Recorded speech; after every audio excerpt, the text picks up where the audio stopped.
Praise the Lord. அபிஷேக அப்போஸ்தல கிறிஸ்தவ சபையின் சார்பாக இந்த காலை ஆராதனைக்கு நாங்கள் உங்களை அன்போடு வரவேற்கிறோம். கர்த்தர் நல்லவர், அவர் கிருபை என்றும் உள்ளது. இம்மட்டுமாக கர்த்தர் நம்மை கிருபையாக காத்திருக்கிறார், வழிநடத்தியிருக்கிறார். நாம் ஒருமனப்பட்டவர்களாக ஜெபித்து இந்த ஆராதனையை ஆரம்பிப்போம். அன்பின் பிதாவே, உம்மை துதிக்கிறோம், ஸ்தோத்திரிக்கிறோம். அப்பா, நீர் நல்லவர் ஆண்டவரே. இயேசுவே, நீ நன்மைகளை செய்கிறவர். எங்கள் ஆத்துமாவுக்கு நன்மை செய்து இம்மட்டுமாக எங்களை நடத்தி கொண்டு வந்த கிருபைக்காக உமக்கு ஸ்தோத்திரம், ஸ்தோத்திரம், ஸ்தோத்திரம், ஸ்தோத்திரம், ஸ்தோத்திரம். அப்பா இயேசுவே, தெய்வ சமூகத்தில் எங்களை தாழ்த்துகிறோம். உடைய பரிசு ரத்தத்தினாலே அடியாளையும் அடியார்களையும் கழுவி சுத்தம் செய்யும் ஆண்டவரே. இந்த ஆராதனையின் மூலமாகவும் ஆண்டவரே உம் மண்டையிலே கிட்டி நெருங்கி சேர எங்களுக்கு உதவி செய்யும். அப்பா உமக்கு ஸ்தோத்திரம், ஸ்தோத்திரம் ஆண்டவரே. உடைய பொன்முகத்தை நாங்கள் இந்த ஆராதனையிலே தரிசிக்க எங்களுக்கு கிருபை செய்வீராக. உம்முடைய நாம் மகிமைப்படட்டும். உம்முடைய வார்த்தையின் மூலமாகவும் அடியார்களோடு நீர் பேசி இடைப்பட்டு உம்முடைய நாமத்திற்கே மகிமை வரப்பண்ணும். இயேசுவின் நாமத்தில் பிதாவே, ஆமேன், ஆமேன். முதலாவதாக எனக்காய் ஜீவன் விட்டவரே என்ற பாடலை மகிழ்ச்சியோடு பாடுவோம். இந்த உலகத்திலே இயேசுவானவர் நமக்கு போதும். சங்கீதக்காரன் இப்படியாக சொல்லுகிறார், I am a stranger in the earth, hide not thy commandments from me. இந்த பூமியிலே நான் பரதேசி என்று சொல்லுகிறார். எல்லாமே நமக்கு இருந்தாலும் we are just passing through in this world, we are strangers and pilgrims. ஆனால் ஆண்டவர் இயேசு நமக்கு இந்த பூமியிலே போதுமானவர், நித்திய ஜீவனை நமக்கு அளித்திருக்கிறார். ஆகையினாலே மகிழ்ச்சியோடு எனக்காய் ஜீவன் விட்டவரே என்ற பாடலை நாம் பாடுவோம். எனக்காய் ஜீவன் விட்டவரே, என்னோடிருக்க எழுந்தவரே, எனக்காய் ஜீவன் விட்டவரே, என்னோடிருக்க எழுந்தவரே, என்னை என்றும் வழி நடத்துவாரே, என்னை சந்திக்க வந்திடுவாரே, என்னை என்றும் வழி நடத்துவாரே, என்னை சந்திக்க வந்திடுவாரே. இயேசு போதுமே, போதுமே, இயேசு போதுமே, போதுமே, எந்த நாளிலுமே என் நிலையிலுமே எந்த வாழ்வினிலே இயேசு போதுமே. பிசாசின் சோதனை பெருகிட்டாலும் சோர்ந்து போகாமல் முன் செல்லவே, பிசாசின் சோதனை பெருகிட்டாலும் சோர்ந்து போகாமல் முன் செல்லவே, உலகமும் மாமிசமும் மயங்கிட்டாலும் மயங்கிடாமல் முன்னேறவே, உலகமும் மாமிசமும் மயங்கிட்டாலும் மயங்கிடாமல் முன்னேறவே, இயேசு போதுமே, போதுமே, இயேசு போதுமே, போதுமே, எந்த நாளிலுமே என் நிலையிலுமே எந்த வாழ்வினிலே இயேசு போதுமே. புல்லுள்ள இடங்களில் மேய்த்திடுவார், அமர்ந்த தண்ணீரண்டை நடத்திடுவார், புல்லுள்ள இடங்களில் மேய்த்திடுவார், அமர்ந்த தண்ணீரண்டை நடத்திடுவார், ஆத்துமாவை தினம் தேற்றிடுவார், மரண பள்ளத்தாக்கில் காத்திடுவார், ஆத்துமாவை தினம் தேற்றிடுவார், மரண பள்ளத்தாக்கில் காத்திடுவார். இயேசு போதுமே, போதுமே, இயேசு போதுமே, போதுமே, எந்த நாளிலுமே என் நிலையிலுமே எந்த வாழ்வினிலே இயேசு போதுமே. மனிதர் என்னை கைவிட்டாலும் மாமிசம் அழுகி நாரிட்டாலும், மனிதர் என்னை கைவிட்டாலும் மாமிசம் அழுகி நாரிட்டாலும், ஐஸ்வர்யம் யாவும் அழிந்திட்டாலும் ஆகாத என்று தள்ளிவிட்டாலும், ஐஸ்வர்யம் யாவும் அழிந்திட்டாலும், ஆகாதவள் என்று தள்ளிவிட்டாலும், இயேசு போதுமே போதுமே, இயேசு போதுமே போதுமே, எந்த நாளிலுமே என் நிலையிலுமே எந்த வாழ்வினிலே இயேசு போதுமே. Hallelujah. Our Lord Jesus Christ is sufficient for us. நம்முடைய ஆண்டவராக இயேசு கிறிஸ்து நமக்கு போதுமானவராக இருக்கிறார். அவருடைய கிருபை நமக்கு போதும், அவருடைய இரக்கம் நமக்கு போதும், அவருடைய தயவு நமக்கு போதும். இந்த உலகத்திலே வாழ்வதற்கு அவருடைய அன்பு, அவருடைய கிருபை, அவருடைய தயவு நமக்கு போதும். ஹல்லேலூயா. ஆங்கிலத்திலே ஒரு பாடல் ஸ்வீட் ஆர் ஆஃப் பிரேயர் என்ற பாடலை பாடுவோம். பழைய ஆங்கில பாடல் sweet hour of prayer. Sweet hour of prayer. Sweet hour of prayer, sweet hour of prayer, that calls me from a world of care and bids me at my Father's throne, make all my wants and wishes known. In seasons of distress and grief, my soul has often found relief, and oft escape the tempter's snare by thy return, sweet hour of prayer, and oft escape the tempter's snare by thy return, sweet hour of prayer. Sweet hour of prayer, sweet hour of prayer, the joy I feel, the bliss I share of those whose anxious spirits burn with strong desires for thy return. With such I hasten to the place where God my Savior shows his face, and gladly take my station there and wait for thee, sweet hour of prayer, and gladly take my station there and wait for thee, sweet hour of prayer. Sweet hour of prayer, sweet hour of prayer, thy wings shall my petition bear, to him whose truth and faithfulness engage the waiting soul to bless. And since he bids me seek his face, believe his word and trust his grace, I'll cast on him my every care and wait for thee, sweet hour of prayer. I'll cast on him my every care and wait for thee, sweet hour of prayer. Hallelujah. இந்த ஜெப வேளை மிகவும் இன்பமானது. இந்த ஜெபத்தை வாஞ்சிக்கிறவர்களோடு கூட சேர்ந்து, அப்படி ஆவியில் அனலாய் இருக்கிறோடு கூட சேர்ந்து ஜெபிப்பதை நான் மிகவும் வாஞ்சிக்கிறேன்.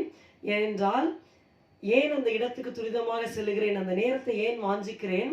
where God my Savior shows his face, அவருடைய முகத்தை எனக்கு காண்பிக்கிற இடம், தேவன் தம்முடைய முகத்தை எனக்கு காண்பிக்கிற இடம் அந்த ஜெப வேளை, ஜெப இடம் என்று சொல்லுகிறார். ஹல்லேலூயா. அவருடைய வார்த்தையை விசுவாசித்து கிருபையை நம்புகிற வேளையிலே நம்முடைய எல்லா பாரங்களையும் அவர் மேல் நாம் வைத்து விடும் பொழுது கர்த்தர் நம்முடைய ஜெபத்தை கேட்டு பெரிய காரியங்களை செய்கிற தேவனாக இருக்கிறார். ஹல்லேலூயா, ஹல்லேலூயா. சங்கீதக்காரன் அதனால தான் சொல்லுகிறார், நான் இந்த மலையிலிருந்து ஒத்தாசை வருமா, அந்த மலையிலிருந்து ஒத்தாசை வருமா என்று நான் பார்த்தால் எனக்கு ஒத்தாசை வரும் பர்வதங்களுக்கு நேராக என் கண்களை ஏறெடுக்கிறேன் என்று சொல்லுகிறார். I will lift up my eyes on the hills from whence cometh my help. ஒவ்வொரு மலையா பார்க்கிற எந்த மலையிலிருந்து எனக்கு ஒத்தாசை வரும் என்று நான் பார்க்கிற வேளையிலே எந்த மலையிலிருந்து என்னுடைய ஒத்தாசை வராது. My help cometh from God who made heaven and earth. வானத்தையும் பூமியும் உண்டாக்கின கர்த்தரிடத்திலிருந்து எனக்கு ஒத்தாசை வரும். ஹல்லேலூயா. எந்த பர்வதமும் அல்ல, அவரே நமக்கு மகா பெரிய பர்வதமாக இருக்கிறார். எனக்கு ஒத்தாசை வரும் பர்வதம் நேராய் என் கண்களை ஏறெடுப்பேன். அந்த பாடலை மகிழ்ச்சியோடு ஜெபத்தை நினைத்து நாம் பாடுவோம். எனக்கு ஒத்தாசை வரும் பர்வதம் நேராய் என் கண்களை ஏறெடுப்பேன். எனக்கு ஒத்தாசை வரும் பர்வதம் நேராய் என் கண்களை ஏறெடுப்பேன். வானமும் பூமியும் படைத்த வல்ல தேவனிடமிருந்தே வானமும் பூமியும் படைத்த எண்ணுக்கடல் நன்மைகள் வருமே என் கண்கள் ஏறெடுப்பேன். எண்ணுக்கடங்கா நன்மைகள் வருமே என் கண்கள் ஏறெடுப்பேன். எனக்கு ஒத்தாசை வரும் பர்வதம் நேராய் என் கண்களை ஏறெடுப்பேன். எனக்கு ஒத்தாசை வரும் பர்வதம் நேராய் என் கண்களை ஏறெடுப்பேன். மலைகள் பெயர்ந்தகற்றிடினும் நிலை மாறி புதியகன்றிடினும் மலைகள் பெயர்ந்தகன்றிடினும் மாறிடுமோ அவர் கிருபை என்னாலும் ஆறுதல் எனக்கவரே. மாறிடுமோ அவர் கிருபை என்னாலும் ஆறுதல் எனக்கவரே. எனக்கு ஒத்தாசை வரும் பர்வதம் நேராய் என் கண்களை ஏறெடுப்பேன். எனக்கு ஒத்தாசை வரும் பர்வதம் நேராய் என் கண்களை ஏறெடுப்பேன். என் காலை தள்ளாட ஓட்டார் என்னை காக்கும் தேவன் உறங்கார். என் காலை தள்ளாட ஓட்டார் இஸ்ரவேலை காக்கும் நம் தேவன் ராப்பகல் உறங்காரே. இஸ்ரவேலை காக்கும் நம் தேவன் ராப்பகல் உறங்காரே. எனக்கு ஒத்தாசை வரும் பர்வதம் நேராய் என் கண்களை ஏறெடுப்பேன். எனக்கு ஒத்தாசை வரும் பர்வதம் நேராய் என் கண்களை ஏறெடுப்பேன். மலப்பக்கத்தில் நிழலவரே வழுவாமல் காப்பவர் அவரே. வலப்பக்கத்தில் நிழலவரே. சூரியன் பகலில் சந்திரன் இரவில் சேதப்படுத்தாதே. சூரியன் பகலில் சந்திரன் இரவில் சேதப்படுத்தாதே.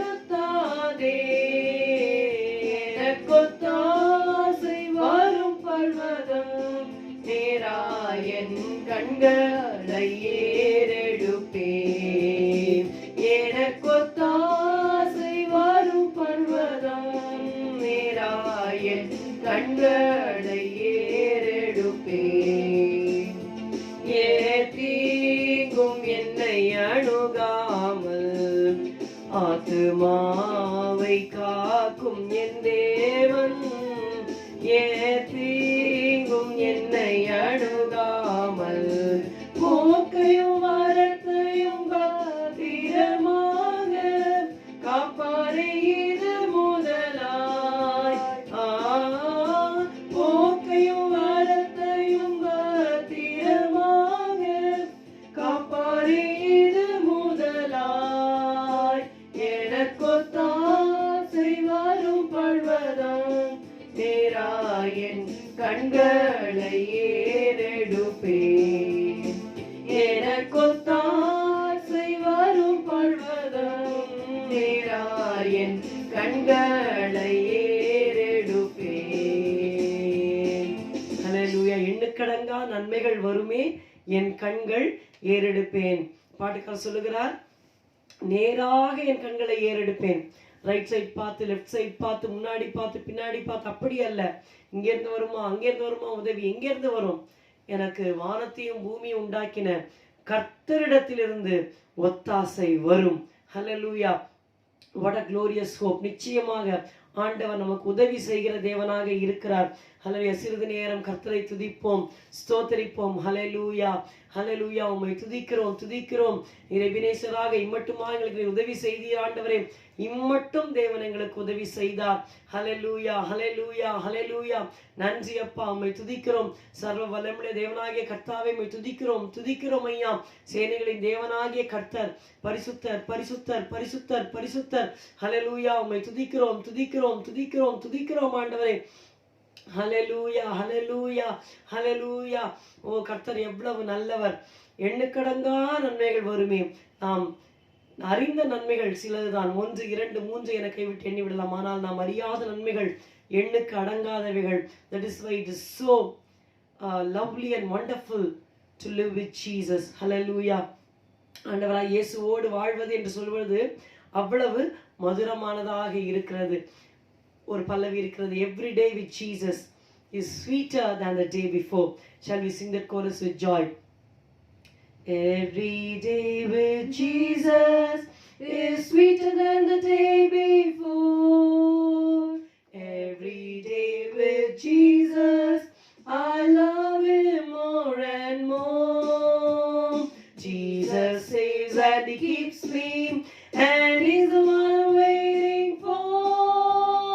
Every day with Jesus is sweeter than the day before. தீனம் தீனம் இன்பம் என் இயேசுவோடு வாழ்வதே. இயேசுவை நான் என்றும் மேன்மேலும் நேசிப்பேன். காத்து என்னை மீட்கும் என் இயேசுவின் வாஞ்சையே. தீனம் தீனம் இன்பம் என் இயேசுவோடு வாழ்வதே. ஹல்லேலூயா. உணர்ந்து ஒரு முறை கூட இந்த பல்லவி, every day with Jesus. It is not every Sunday with Jesus. It is not every Christmas with Jesus. It's not every New Year or Good Friday with Jesus, but it is every day with Jesus. ஒவ்வொரு நாளும் ஆண்டவராக இயேசுவோடு வாழ்வது இன்பம். உலக மக்களுக்கு இந்த இன்பம் தெரியாது, ஆகையினாலே சிற்றின்பங்களை நோக்கி ஓடுகிறார்கள். ஆனால் ஆண்டவராக இயேசுவோடு வாழ்கிறது ஒரு பேரின்பம். ஹல்லேலூயா. every day with Jesus is sweeter than the day before. முந்தின நாளை காட்டிலும் இந்த நாள் அவரோடு நடப்பது நமக்கு அதிக இன்பம். ஹல்லேலூயா. பாடுவோமா? Every day with Jesus is sweeter than the day before. Every day with Jesus I love him more and more. Jesus saves and he keeps me, and he's the one I'm waiting for. Every day with Jesus is sweeter than the day before. தீனம் தீனம் இன்பம் என் இயேசுவோடு வாழ்வதே. இயேசுவை நான் என்றும் மேன்மேலும் நேசிப்பேன். காத்து என்னை மீட்கும் என் இயேசுவின் வாஞ்சையே, தினம் தினம் இன்பம் என் இயேசுவோடு வாழ்வதே. ஹல்லேலூயா. காத்து என்னை மீட்கும் என் இயேசுவே என் வாஞ்சையே, தினம் தினம் இன்பம் என் இயேசுவோடு வாழ்வதே. ஹல்லேலூயா. உம்மை துதிக்கிறோம் துதிக்கிறோம் ஆண்டவரே. கர்த்தர் பவுல் என்ன சொல்லுகிறார்? இந்த உலகத்திலே வாழ்வது நாம் இன்பம் என்று சொன்னாலும் சில வேளையிலே நாம் நினைக்கிறோம் உபத்திரவமாக இருக்கிறதே. அப்போஸ்தலனாகிய பவுல் சொல்லுகிறார், அதி சீக்கிரத்திலே நீங்கும் லேசான நம்முடைய உபத்திரவம். அவர் 5 முறை யூதர்களால் 40 அடிக்கப்பட்டார். அதாவது 95 டைம்ஸ் அவருடைய முதுகிலே சாட்டியடி விழுந்தது. பல பாடுகளை பட்டார், சொல்லவே முடியாது. ஆனா எல்லாத்தையும் அவர் என்ன ஒரே சுருக்கமாக அழகா சொல்லுகிறார், அதி சீக்கிரத்தில் நீங்கும் லேசான நம்முடைய உபத்திரவம் அதிகமான நித்திய கன மகிமையை நமக்கு உண்டாக்குகிறது. ஃபாதர் பெக்மேன்ஸ் பாடல் புத்தகத்திலே நாம் இந்த பாடலை பாடுவோம். 182வது பாடல், 182 இன் ஃபாதர் பெக்மேன்ஸ் பாடலில் நம்ம அதை பாடுவோம். மகிழ்ச்சியோடு விசுவாசத்தோடு நம்பிக்கையோடு நீங்கள் எந்த பாதையிலே சென்றாலும் அது அதி சீக்கிரத்திலே மாறிவிடும். கர்த்தர் நன்மையாக முடிய பண்ணுவார். ஹல்லேலூயா. ஆனால் சோர்ந்து போகாதே, சோர்ந்து போக மாட்டேன் என்று சொல்லி மகிழ்ச்சியோடு பாடுவோம். அதி சீக்கிரத்தில் நீங்கிவிடும் இந்த லேசான உபத்திரவம், அதி சீக்கிரத்தில் நீங்கிவிடும் இந்த லேசான உபத்திரவம். சோர்ந்து போகாதே, நீ சோர்ந்து போகாதே, சோர்ந்து போகாதே, நீ சோர்ந்து போகாதே, அதி சீக்கிரத்தில் நீங்கிவிடும் இந்த லேசான உபத்திரவம், அதி சீக்கிரத்தில் நீங்கிவிடும் இந்த லேசான உபத்திரவம். உள்ளான மனிதன் நாளுக்கு நாள் புதிதாக்கப்படுகின்ற நேரம் இது. உள்ளான மனிதன் நாளுக்கு நாள் புதிதாக்கப்படுகின்ற நேரம் இது. சோர்ந்து போகாதே, நீ சோர்ந்து போகாதே, சோர்ந்து போகாதே, நீ சோர்ந்து போகாதே, அதி சீக்கிரத்தில் நீங்கிவிடும் இந்த லேசான உபத்திரவம், அதி சீக்கிரத்தில் நீங்கிவிடும் இந்த லேசான உபத்திரவம். ஈடு இணை இல்லா மகிமை இதனால் நமக்கு வந்திடுமே, ஈடு இணை இல்லா மகிமை இதனால் நமக்கு வந்திடுமே. சோர்ந்து போகாதே, நீ சோர்ந்து போகாதே, சோர்ந்து போகாதே, நீ சோர்ந்து போகாதே, அதி சீக்கிரத்தில் நீங்கிவிடும் இந்த லேசான உபத்திரவம், அதி சீக்கிரத்தில் நீங்கிவிடும் இந்த லேசான உபத்திரவம். காண்கின்ற உலகம் தேடவில்லை, காணாத பரலோகம் நாடுகிறோம். காண்கின்ற உலகம் தேடவில்லை, காணாத பரலோகம் நாடுகிறோம். சோர்ந்து போவதில்லை, நாங்கள் சோர்ந்து போவதில்லை, சோர்ந்து போவதில்லை, நாங்கள் சோர்ந்து போவதில்லை, அதி சீக்கிரத்தில் நீங்கிவிடும் இந்த லேசான உபத்திரவம், அதி சீக்கிரத்தில் நீங்கிவிடும் இந்த லேசான உபத்திரவம்.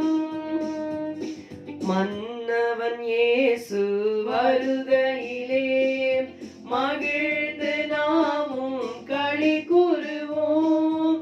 மன்னவன் இயேசு வருகையிலே மகிழ்ந்து நாமும் களி கூறுவோம். சோர்ந்து போக மாட்டேன், நான் சோர்ந்து போக மாட்டேன், சோர்ந்து போக மாட்டேன், நான் சோர்ந்து போக மாட்டேன்.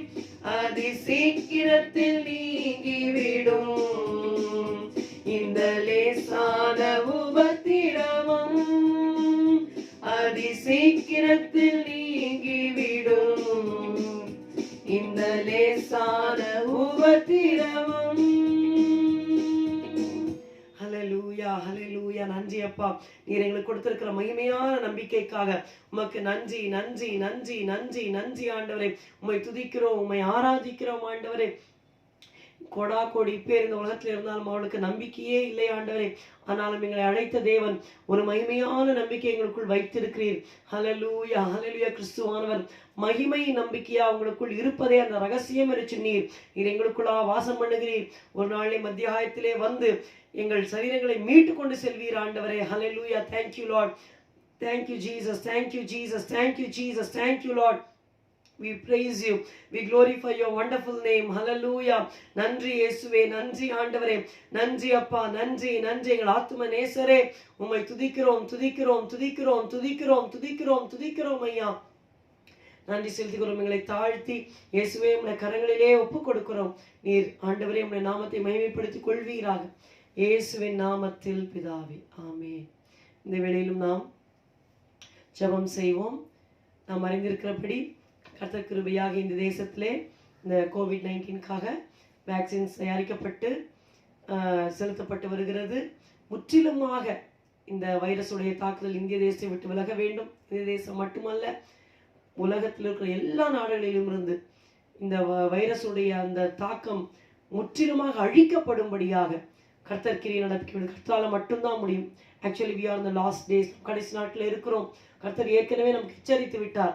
கடைசி நாட்களில் பஞ்சங்கள், பூமி அதிர்ச்சிகள், கொள்ளை நோய்கள் உண்டாகும். இவையெல்லாம் வேதனைகளுக்கு ஆரம்பம். ஆகையினாலே உங்கள் மீட்பு சமீபமாய் இருக்கிறது, உங்கள் தலைகளை உயர்த்துங்கள் என்று சொல்லி ஆண்டவர் நமக்கு எச்சரிப்பு கொடுத்திருக்கிறார். ஆகையினாலே இது it's not a surprise thing for us. ஏனென்றால் நாம் ஏற்கனவே வேதத்தை நாம் அறிந்திருக்கிறதுனாலே இது ஒன்றும் எனக்கு தெரியாமல் இருந்து விட்டதே என்று சொல்லக்கூடிய ஒரு காரியம் அல்ல. எனினும் கர்த்தர் கிருபையாய் மட்டும் நம்மையும் நம்முடைய குடும்பங்களையும் சபையாரையும் காத்திருக்கிறார். தொடர்ந்து கர்த்தர் காத்துக்கொள்ளும்படியாக கர்த்தருடைய நோக்கம், அவருடைய திட்டம், அவருடைய சித்தம், அவருடைய தீர்மானம் நம்முடைய வாழ்க்கையிலே, நம்முடைய குடும்பத்தார் வாழ்க்கையிலே, நம்முடைய சபையாரின் வாழ்க்கையிலே நடந்தேறும்படியாக நாம் ஒப்பு கொடுத்து ஜெபிப்போம். If at all we live so that we could do the will of God. So the will of God will be perfected in our lives. Shall we pray? ஆண்டவரே உம்மை துதிக்கிறோம், ஸ்தோத்திரிக்கிறோம், ஸ்தோத்திரிக்கிறோம் அப்பா. அப்பா பிதாவே, இம்மட்டுமாக பரலோகத்தின் தேவனே, பரிசுத்தமுள்ளவரே, அடியாளையும் அடியார்களையும் ஆண்டவரே குடும்பங்களையும் சபையாரையும் குடும்பங்களையும் கிருபையாக நீர் காத்து கொண்டு வந்திருக்கிறீர். அதற்காக நாங்கள் நன்றி செலுத்துகிறோம் ஆண்டவரே. இந்த உலகத்திலே அநேக லட்சம் மக்கள் ஆண்டவரே இயேசுவே இந்த கொரோனா வைரஸ்னாலே மடிந்திருக்கிறார்கள். எத்தனையோ பேர் பாதிக்கப்பட்டிருக்கிறார்கள். ஆனால் கிருபையாக உம்முடைய கண்மணி போல் அடியார்களை காத்து கொண்டு வந்தீரே, உமக்கு நன்றி அப்பா. ஆண்டவரே, முற்றிலுமாக இந்திய தேசத்தை விட்டும் உலக நாடுகளை விட்டும் இந்த கொரோனா வைரஸோட தாக்கம் முற்றிலுமாக அழிக்கப்படும்படி, எடுத்து போடப்படும்படி நாங்கள் செபிக்கிறோம் ஆண்டவரே. இயேசுவே கிருபையாக இறங்கி இன்னும் கொஞ்சம் நாட்களை நீர் தருவீரானால் இன்னும் சுவிசேஷத்தை பிரசங்கித்து ஆத்துமாக்களை ஆதாயம் செய்ய அப்பா அதற்கு ஏதுவாக இருக்கும் ஆண்டவரே. தாமதிக்கிறார் என்று சிலர் எண்ணுகிறபடி அவர் தம்முடைய வாக்குத்தத்தத்தை குறித்து தாமதமாயிராமல் எல்லாரும் மனம் திரும்ப வேண்டும் என்று நம்மேல் அவர் நீடிய பொறுமையுள்ளவராக இருக்கிறார் என்று வாசிக்கிறோமே. நீடிய பொறுமையுள்ளவராய் இருந்து நாட்களை கூட்டி கொடுத்து ஆண்டவரே இயேசுவே ஒரு பெரிய எழுப்புதலை எங்கள் கண்கள் காணும்படி செய்வீராக.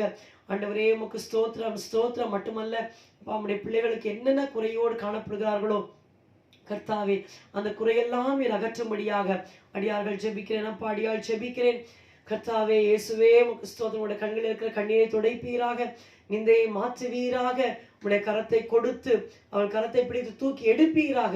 உமக்கு ஸ்தோத்திரம் ஸ்தோத்திரம் ஸ்தோத்திரம் ஸ்தோத்திரம் ஸ்தோத்திரம் ஸ்தோத்திரம். நன்றி செலுத்துகிறோம் அப்பா. உடைய கரத்தில் எல்லாத்தையும் ஒப்பு கொடுக்கிறோம். காத்துக்கொள்ளும், ஆசீர்வதியும், வழி நடத்தும் இயேசுவின் நாமத்தில் பிதாவே, ஆமீன். சங்கீதம் 34:10. Psalms 34 and verse 10. சிங்கக்குட்டிகள் தாழ்ச்சி அடைந்து பட்டினியா இருக்கும், கர்த்தரை தேடுகிறவர்களுக்கோ ஒரு நன்மையும் குறைவுபடாது. இந்த வசனத்தை நாம் தியானித்துக் கொண்டு வருகிறோம். கர்த்தரை தேடுதல் என்று சொல்கிற வேளையிலே ஜெபத்தின் மூலமாக நாம் தேவனை தேட முடியும். இந்த நாளிலே லூக்கா 11ஆம் அதிகாரம் முதல் ஒரு 13 வசனங்களை நாம் வாசிக்க வேண்டும். எல்லாவற்றையும் எடுக்க இயலாது, ஆனால் கொஞ்சம் இன்ட்ரோடக்ஷன் கொடுத்துவிட்டு முக்கியமான குறிப்புகளாக செல்ல விரும்புகிறேன். லூக்கா 11ஆம் அதிகாரம் முதல் வசனம் இப்படியாக சொல்லுகிறது. அவர் ஒரு இடத்தில் ஜெபம் பண்ணி முடித்த பின்பு அவருடைய சீஷரில் ஒருவன் அவரை நோக்கி, ஆண்டவரே, யோவான் தன் சீஷருக்கு ஜெபம் பண்ண போதித்தது போல நீரும் எங்களுக்கு போதிக்க வேண்டும் என்றான். இந்த பேசேஜ் லூக் 11:1-13 அநேக காரியங்களை நாம் கற்றுக்கொள்ள முடியும். இந்த லூக் 11:1-13 பார்க்கிற வேளையிலே ஆண்டவராய் இயேசுவின் சீஷர்கள் ஒரு காரியத்தை கவனித்துக் கொண்டிருந்தார்கள். அது என்னவெனில், இயேசுவானவர் ஜெபம் செய்கிறார். அதை பார்த்து கொண்டே இருந்தார்கள். பார்த்து கொண்டே இருந்து அவர்கள் கேட்கிறார்கள், நீரும் எங்களுக்கு போதிக்க வேண்டும். You have to teach us how to pray. வேற எதுவும் அவங்க ஆண்டவர்கிட்ட கேட்கல. ஆண்டவர் ஏற்கனவே அதிகாரத்தை கொடுத்து பிசாசுகளை துரத்தவும் வியாதியஸ்களை சுத்தமாக்கும் அதிகாரத்தை கொடுத்தார். லூக்கா 10ஆம் அதிகாரத்தில் நீங்கள் பார்க்கிற வேளையிலே அவர்கள் போய் பிசாசுகளை துரத்தினார்கள், வியாதியஸ்களை சுகமாக்கினார்கள். மிகுந்த மகிழ்ச்சியோடு திரும்பி வந்து சொல்லுகிறார்கள். எல்லாவற்றையும் நாம் பார்க்கிறோம். ஆனால் இவர்களுக்கு ஒன்று தெரியவில்லை, எப்படி ஜெபம் செய்வது என்று தெரியவில்லை. அடிக்கடியாக நம்முடைய ஆண்டவராக இயேசு ஜெபம் செய்கிறார். ஆனால் இவர்கள் தெரியாதனால் இவர்கள் வேடிக்கை பார்த்து கொண்டிருக்கிறார்கள். இப்பொழுது அவர்கள் சொல்லுகிறார்கள், ஆண்டவரே, யோவான் தன் சீஷருக்கு ஜெபம் பண்ண போதித்தது போல நீரும் எங்களுக்கு போதிக்க வேண்டும். இந்த ஜெபத்திலே 5 முக்கியமான காரியங்கள் இருக்கின்றன. ஒன்றுதான் நாம் கவனிக்க போகிறோம். First of all, the priority of prayer. ஜெபத்தின் முக்கியத்துவம் அல்லது முன்னுரிமை. இரண்டாவது, the pattern of prayer. ஜெபத்தை எப்படி செய்ய வேண்டும் என்று ஆண்டவர் நமக்கு கொடுக்கிற ஒரு முன்மாதிரி. Thirdly, there is a purpose of prayer. ஜெபத்தின் நோக்கம் என்ன? Fourthly, the persistence in prayer. தொடர்ந்தேர்ச்சியாக விடாப்பிடியாக ஜெபிப்பது. நான்காவதாக, the promises in prayer. ஜெபத்திலே இருக்கக்கூடிய வாக்குத்தத்தங்கள். முதலாவது priority. சுருக்கமாக அதை தியானித்து விட்டு செல்வோம். அவர்கள் சொல்லுகிறார்கள், இயேசு ஜெபித்தார், நீ எங்களுக்கு ஜெபம் பண்ண கற்றுத்தாரும் என்று ஸ்ட்ரெயிட்டா கேட்டிருக்கலாம். ஆனால் சொல்றாங்க, யோவான் தன் சீஷருக்கு ஜெபம் பண்ண போதித்தது போல. யோவான் யார் என்றால் ஜான் த பேப்டிஸ்ட். அதாவது மரியாள், இயேசுவின் தாயாகிய மரியாளுக்கு இனத்தாளாய் இருந்த எலிசபெத் அவர்களுடைய மகன் தான் யோவான். ஸோ ஆண்டவராக இயேசுவும் யோவான் ஸ்நானனும் கசின்ஸாக இருக்கிறார்கள், சகோதரர்களாக இருக்கிறார்கள். John the Baptist is the forerunner of Jesus Christ. ஆண்டவராக இயேசுவின் முன்னோடினவர் தான் இந்த யோவான் ஸ்நானன். அவர் ஜெபித்தார், அவருடைய சீஷர்களுக்கும் ஜெபிக்க கற்றுக் கொடுத்தார். இப்பொழுது இயேசுவின் சீஷர்கள் சொல்லுகிறார்கள், பிசாசு துரத்திட்டாங்க, வியாதியஸ்களை சுகமாக்கிட்டாங்க, ஆனா ஜெபம் பண்ண தெரியல, ஜெபம் பண்ண கற்றுத்தாரும்னு கேட்கிறாங்க. பாருங்க, நம்ம யோவான் ஸ்நானன் சொன்ன உடனே நமக்கு என்ன ஞாபகம் வரும்? அவர் ஞானஸ்நானம் கொடுத்தார், அவர் ஒரு தீர்க்கதரிசி. அப்புறம் கடைசி அவரோட வாழ்க்கை எப்படி முடிந்தது? ரத்த சாட்சியாக மரித்தார், தலையை வெட்டி தாளத்துல வைத்தாங்க இல்லையா? ஸோ அதுதான் நமக்கு ஞாபகம் வரும். ஆனா இந்த இயேசுவின் சீஷர்கள் யோவான் ஸ்நானனை எப்படி நினைவு கூர்ந்தார்கள் என்றால், ஒரு ஜெப வீரனாக நினைவு கூர்ந்தார்கள். யோவான் ஸ்நானன் ஜெபித்தார், தன்னுடைய சீஷர்களுக்கு ஜெபம் பண்ண கற்றுக் கொடுத்தார் என்பதை இவர்கள் நினைவு கூர்ந்தார்கள். நாம் என்ன நினைப்போம்? என்னென்ன அற்புதம் பண்ணாங்க, அடையாளம் பண்ணாங்கன்னு நம்ம நினைப்போம். ஆனா யோவான் ஸ்நானன் ஜெபிக்கிறவர் என்பதை நினைவு கூர்ந்து கேட்கிறார்கள். இந்த யோவான் ஸ்நானனை குறித்து நாம் சில காரியங்கள் பாருங்கள். அவருடைய சிலாக்கியங்கள் என்ன? இவருடைய பிறப்பே ஒரு அதிசயம். அவருடைய தகப்பன் தாய் சகரியா எலிசபெத் மிகவும் வயது சென்றவர்களாகி விட்டார்கள். இனிமேல் பிள்ளை பெறுவதற்கு சாத்தியமே கிடையாது. அப்பொழுது காபிரியேல் தூதன் வந்து சொல்லுகிறார், உனக்கு ஒரு பிள்ளை பிறக்கும், அவன் பேர் யோவான் என்று பெயரிடுவாயாக என்று சொல்லி, பரலோகத்திலிருந்து வந்த காபிரியேல் தூதன் சொல்லி பிறந்த குழந்தை தான் இந்த யோவான். சரிங்களா? ரெண்டாவது, இவர் தாயின் வயிற்றில் இருக்கும் பொழுதே பரிசுத்த ஆவியானவரால் நிரப்பப்பட்டவர். தாயின் வயிற்று எலிசபெத்தோட வயிற்றில் இருக்கும் பொழுது மரியாள் வாழ்த்துகிறாள். அந்த சத்தத்தை கேட்டு வயிற்றில் இருக்கிற பிள்ளை பரிசுத்த ஆவியானவரால் நிரம்பி களிப்பாய் துள்ளிற்று என்று வேதத்தில் வாசிக்கிறோம். இப்போ வயிற்றில் இருக்கும் போதே பரிசாவில் நிரம்பிட்டான்னா எவ்வளவு ஹோலி பாருங்க, எவ்வளவு பரிசுத்தம்.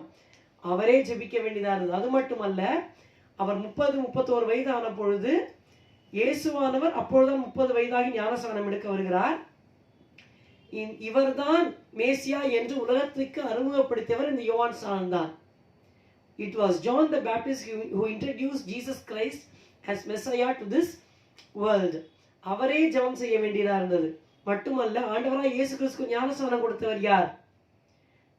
இதே யோவான் ஸ்நானன் தான் நம்முடைய ஆண்டவராய் இயேசு கிறிஸ்துவுக்கு ஞானஸ்நானம் கொடுத்தவர்.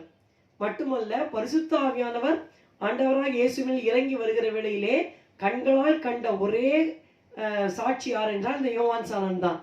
பரிசுத்தரை பார்க்க முடியுமா? பார்க்கவே முடியாது. ஏன்னா அவர் அதரிசனமானவர், அவர் ஆவியானவர். ஆனால் பரிசுத்த ஆவியானவர் ஆண்டவராய் இயேசுவின் மேல் இறங்கி அபிஷேகம் பண்ணுகிறதை யோவான் பார்க்கும்படி அவருடைய மனக்கண்கள் பிரகாசமாய் காணப்பட்டது. ஸோ அப்படிப்பட்டவர் தான் யோவான் ஸ்நானன். அவரே எப்படி ஜெபிக்க வேண்டியதாக இருந்தது. மட்டுமல்ல, அவர் பிரசங்கிக்கிற வேளையிலே அங்கே இருக்கிற சோல்ஜர்ஸ், ரோமன் சோல்ஜர்ஸ், ரோம போர் செய்வர்கள், பரிசேயர்கள், சதுசேயர்கள் எத்தனையோ பேர் உணர்த்தப்பட்டு ஞானஸ்நானம் எடுக்கும்படி வந்தார்கள். நாங்கள் என்ன செய்ய வேண்டும் என்று கேட்டார்கள். அப்படிப்பட்ட யோவான் ஜெபம் செய்ய வேண்டியதாக இருந்தது. அது மட்டுமல்ல, கடைசியாக ஆண்டவராய் இயேசுவே சொன்னார். லூக்கா 7:28 வாசிக்கிற வேளையிலே, யோவானை பார்க்கிலும் பெரிய தீர்க்கதரிசி எழும்பவே இல்லை என்று சொன்னார். நாம தீர்க்கதரிசினா உடனே எந்த தீர்க்கதரிசியை சொல்லுவோம்? மோசையை போல ஒரு பெரிய தீர்க்கதரிசி இருந்தாரா? எலைஷா, இவர் தான். யார் யார் பெரிய பெரிய அற்புதம் பண்ணாங்களோ அவங்க தான் நமக்கு பெரியவங்களா தோணுவாங்க இல்லையா? ஆனா ஆண்டவராய் இயேசு சொன்னார், ஸ்ரீகளிடத்திலே பிறந்தவர்களே யோவான் ஸ்நானனை காட்டிலும் பெரிய தீர்க்கதரிசி கிடையாது. இப்போ பழைய ஏற்பாடு முழுக்க இருக்கிறதுலே பெரிய தீர்க்கதரிசி யார் என்று சொன்னால் இந்த யோவான் ஸ்நானன் தான். ஆனால் அப்படிப்பட்டவரை ஜெபம் செய்ய வேண்டியதாக இருந்தது. ஆகையினாலே நாம் எவ்வளவு அதிகமாக ஜெபம் செய்ய வேண்டும். Just a hint for to show the importance of prayer or the priority we should give to our prayer life. இரண்டாவதாக இந்த சம்பவத்திலே லூக்கா 11:2-3-4 வாசிப்பீர்களானால் ஆண்டவராகிய இயேசு எப்படி ஜெபம் செய்ய வேண்டும் என்று சொல்லி ஒரு பேட்டர்ன் தரார், ஒரு மாதிரியை தருகிறார். அதற்குள்ள போனால் பல வாரங்கள் நாம் தியானிக்க வேண்டும். ஆனால் இதை நாம் ஆண்டவருடைய ஜெபம், தி லார்ட்ஸ் பிரேயர் என்று அழைக்கிறோம். ஆண்டவர் ஜெபித்ததினால் அல்ல, அவர் ஜெபம் செய்ய கற்றுக் கொடுத்ததினால். என்றால் அவர் சொல்லுகிறார், எங்கள் கடனாளிகளுக்கு நாங்கள் மன்னிக்கிறது போல எங்கள் கடன்களை எங்களுக்கு மன்னியும், எங்கள் பாவங்களை எங்களுக்கு மன்னியும் என்று சொல்லி அங்கே ஒரு ஜெபம் இருக்கிறது. அது நம்முடைய ஆண்டவராக இயேசு செய்ய வேண்டுமா? It is not necessary for Jesus to pray that prayer. So அது ஆண்டவருடைய ஜெபம் அல்ல, நாம் ஜெபிக்க வேண்டும் என்று அவர் கற்றுக் கொடுத்த ஒரு மாதிரியான ஒரு ஜெபம், பேட்டர்ன். அதில் முதல்ல ஆரம்பிக்கும் போது சொல்லுகிறார், பரமண்டலங்களில் இருக்கிற எங்கள் பிதாவே என்று சொல்லி ஆரம்பிக்க வேண்டும். ஸோ ஜெபம் என்று சொல்லுகிற வேளையிலே ரோட்ல போற Tom, Dick and Harry pray பண்றதில்ல. பரலோக பிதாவோடு ஒரு தகப்பன் மகன் என்ற உறவு இருக்கிறவர்கள் ஜெபம் செய்ய வேண்டும் என்று அவர் கற்றுக் கொடுக்கிறார். So it is a relationship we have with our heavenly father. That is very very important. உண்மையான ஜெபம் என்பது நாம் தேவனோடு கொண்டிருக்கிற ஆவிக்குரிய அந்த ஐக்கியத்தின் அடிப்படையில் தான் காணப்படுகிறது. அந்த ஆவிக்குரிய அந்த ஐக்கியம் தான் நம்ம அப்பா பிதாவே என்று கூப்பிடப்படுகிறது. எப்பொழுது நம்ம தேவனை பார்த்து, கடவுளை பார்த்து அப்பான்னு கூட முடியும்? பாருங்க, நான் ஒரு ஹிந்து ஃபேமிலியிலேருந்து வரேன். ஒரு நாளும் நான் கடவுளை பார்த்து அப்பான்னு மனசால கூப்பிட்டதில்லை. கடவுளே கடவுளே கடவுளேன்னு தான் நான் கூப்பிட்டேனே ஒழிய, கடவுள் யாரோ எங்கேயோ இருக்காங்க, இல்லை ஒரு பொம்மையில் ஒரு விக்கிரகத்தில் வழிபடுவோம், ஒரு நாளும் கடவுளுக்கும் எனக்கும் சம்பந்தமே இருக்காது. ஆனா இயேசு கிட்ட வந்ததுக்கு அப்புறமா தான், எப்போ இயேசு ஏற்றுக்கொண்டேனோ, தேவன் கடவுள் என்னுடைய தகப்பனாக, கவனியுங்கள், பிதாவாக மாறுகிறார். பாருங்கள், யோவான் 1:12, it is a sonship and not the friendship. அங்கே பாருங்கள், அவருடைய நாமத்தின் மேல், இயேசுவின் நாமத்தின் மேல் விசுவாசம் உள்ளவர்களாய் அவரை ஏற்றுக்கொண்டவர்கள் எத்தனை பேர்களோ அத்தனை பேர்களும் தேவனுடைய பிள்ளைகளாகும்படி அவர்களுக்கு அதிகாரம் கொடுத்தார். God has given that authority to us to call upon God as our Father if and only if we have received the Lord Jesus Christ as our Savior. இயேசுவை இருதயத்தில் நாம் ஏற்றுக்கொண்டால் தேவன் நமக்கு யாராக மாறுகிறார்? சொந்த தகப்பனாக மாறி விடுகிறார். அதனால நம்முடைய ஜெபத்துல நம்ம அப்பான்னு கூப்பிட்டு உரிமையாக ஜெபிக்கலாம். அது முழுவதும் எக்ஸ்பிளைன் பண்ணல. இட்ஸ் பேட்டர்ன் ஆஃப் பிரேயர்ல இது ஒரு முக்கியமான குறிப்பு.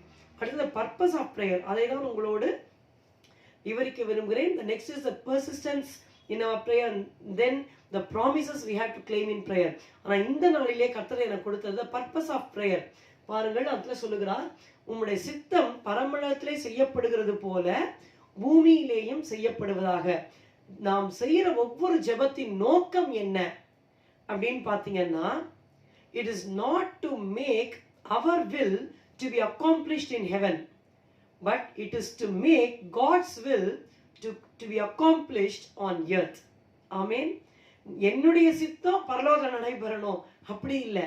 நான் எதுக்கு ஜெபம் பண்றேன்? பரலோகத்தில் இருக்கிற பிதாவின் சித்தம், தேவனுடைய சித்தம் என்னுடைய வாழ்க்கையில இந்த பூமியில நிறைவேற வேண்டும். அதுதான் ஜெபத்தின் நோக்கம். இப்போ சிங்கக்குட்டிகள் தாழ்ச்சியடைந்து பட்டினியாருக்கும் கர்த்தரை தேடுகளுக்கும் ஒரு நன்மையும் குறைவுபடாது என்று சொன்னால், கர்த்தரை நாம் ஜெபத்திலே தேடுகிறோம். அந்த ஜெபத்தின் நோக்கம் என்ன? பரமண்டலங்களில் இருக்கிற பிதா, தகப்பன், தேவன் பரிசுத்தர் பரிசுத்தர் பரிசுத்தர் என்று இரவும் பகலும் ஓய்வில்லாமல் கூப்பிடப்படுகிற நம்முடைய தேவனுடைய பரிபூர்ணமான சித்தம் என்னுடைய வாழ்க்கையிலே நடக்க வேண்டும். அதுதான் ஜெபம். அதுதான் ஜெபம். என்னுடைய வாழ்க்கையில் நடக்கணும், என் குடும்பத்தில் நடக்கணும், என் சபையில நடக்கணும், என் சமுதாயத்தில் நடக்கணும். எது? தேவனுடைய சித்தம் நடக்க வேண்டும். It is not to get man's will done in heaven, but prayer is to get God's will done on earth. Amen. அப்போ முக்கிய நோக்கம் என்ன பாருங்கள். அவர் சொல்லுகிறார், உம்முடைய ராஜ்யம் வருவதாக, உம்முடைய சித்தம் பரமண்டலத்திலே செய்யப்படுகிறது போல பூமியிலேயும் செய்யப்படுவதாக, உம்முடைய நாமம் பரிசுத்தப்படுவதாக சொல்லும் பொழுது தேவனுடைய நாமம் மகிமைப்பட வேண்டும். அதுதான் அல்டிமேட் கோல். என்ன? God's name should be glorified by the good that he does in our lives. நம்முடைய வாழ்க்கையிலே தேவன் செய்கிற நன்மையின் நிமித்தமாக, செய்கிற ஒவ்வொரு காரியத்தின் நிமித்தமாக, தேவன் கையிட்டு செய்கிற நம்முடைய வாழ்க்கையில நிறைவேற்றுகிற அந்த கிரியைகள் மூலமாக, it is for our good only. அது நன்மைக்கு ஏதுவானவைகள் தான். அந்த நன்மை மூலமாக தேவனுடைய நாமம் மகிமைப்பட வேண்டும். So every answered prayer is only for our good and his glory. We should never forget this. Every prayer that God answers, whether it is yes or no or whether wait, all these answers are for our good and for his glory. Hallelujah. முதலாவதாக அந்த சுவிசேஷங்களை நாம் சில காரியங்களை பார்க்கிறோம். அதை சுருக்கமாக தியானிக்கலாம். மத்தேயு 8ஆம் அதிகாரம் 2ஆம் 3ஆம் வசனம் பார்த்தீர்களானால் நாம் அறிந்த சம்பவம் தான். மலை பிரசங்கத்தை முடித்துவிட்டு ஆண்டவராகிய இயேசு இறங்கி வருகிறார். திரளான கூட்டம் அவருக்கு பின் செல்கிறது. மத்தேயு 8ஆம் அதிகாரம் 2ஆம் 3ஆம் வசனம் வாசிக்கிறேன், கவனியுங்கள். அப்பொழுது குஷ்டரோகி ஒருவன் வந்தவரை பணிந்து, ஆண்டவரே, உமக்கு சித்தமானால் என்னை சுத்தமாக்க உம்மால் ஆகும் என்றான். இயேசு தமது கையை நீட்டி அவனை தொட்டு, எனக்கு சித்தம் உண்டு, சுத்தமாக என்றார். உடனே குஷ்டரோகம் நீங்கி அவன் சுத்தமானான். இந்த சம்பவத்தை அறிந்திருக்கிறோம். ஒரு குஷ்டரோகி வருகிறான். அவருக்கு முன்பாக, இயேசுவுக்கு முன்பாக, நம்முடைய ஆண்டவருக்கு முன்பாக முழங்கால் படியிட்டு, ஆண்டவரே, உமக்கு சித்தமானால் என்னை சுத்தமாக்க உம்மால் ஆகும் என்று வேண்டிக் கொள்கிறான். உடனே ஆண்டவர் கையை நீட்டி அவனை தொட்டு, எனக்கு சித்தம் உண்டு, நீ சுத்தமாக என்று சொல்லி அவனை சுகமாக்குறதை காண்கிறோம். This speaks of our needs being met, our physical needs. இந்த உலகத்திலே நாம் வாழ்கிறோமே, ஒன்றுமே இல்லாமல் வாழ்ந்து விட முடியுமா? நமக்கு ஆகாரம் தேவை, நமக்கு சரீரத்திலே சுகம் தேவை, நாம் உடுத்திக்கொள்ள உடைகள் தேவை, நல்ல வீடு தேவை, வேலை தேவை. இப்படி உலகத்திலே வாழ்வதற்கு நமக்கு அநேக காரியங்கள் தேவையா இருக்கிறது. இவை எல்லாவற்றையும், சமாதானம் தேவை, சுகம் தேவை.